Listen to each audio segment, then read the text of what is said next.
I am. When we hear these words, we usually don't think too much about it. It's a simple to be verb. We usually expect something of a description following that. I am tired. I am cold. I am hungry. But when we find these words in John's gospel, they seem to have a lot more weight to them. They have a lot more significance to them. You see, when we look at these words in John's gospel, we have to understand the context of them. We have to understand where they are coming from. And to understand that, we have to go back to the Old Testament, to Exodus chapter 3. When Moses is out watching his father-in-law's sheep, he sees a bush that's on fire, but it's not being consumed. And he goes to check this thing out, and the Lord speaks to him from the bush and tells him to take off his sandals. The place he is standing is holy ground. And he introduces himself as the God of Abraham and Isaac and Jacob. He calls Moses to help deliver the Hebrew people from Egypt.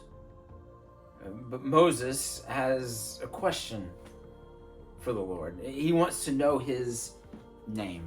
And so in Exodus chapter 3, we find this conversation starting in verse 13.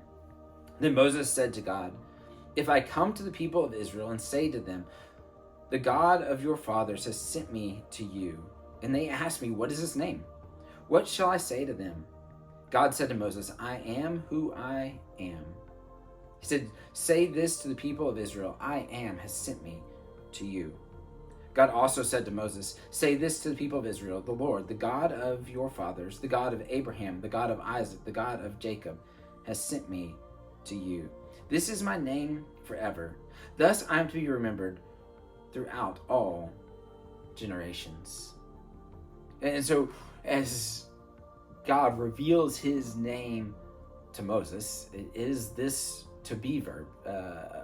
Hard to conjugate in Hebrew. It's either I am who I am, I will be who I will be. It's kind of, in some ways, I've always been. And so this simple to be verb has a lot more meaning.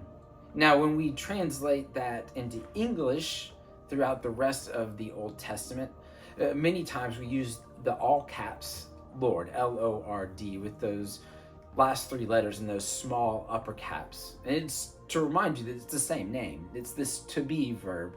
Our best translation of that would be Yahweh. Now, when they translated this to Greek, they did much the same as we do in English, right? It's a to be verb. And so they used the Greek translation, ego eimi, which is simply I am. So when John's gospel records Jesus's words, he uses that same Greek phrase, ego eimi. So Jesus is saying, I am. And he's not just giving a description about himself, which in some ways he does, but even more so, he's making a claim about his identity, about his character, about his being.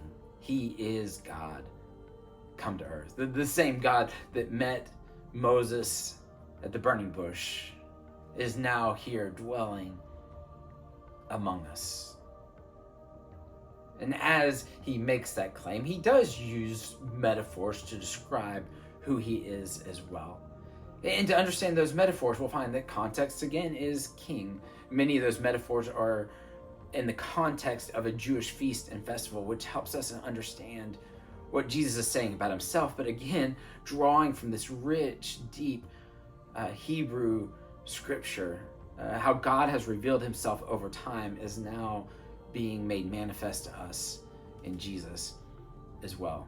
So I hope you'll join us on Sunday mornings over these next number of weeks as we go through this sermon series through the Gospel of John, as we look at the I am statements of Jesus.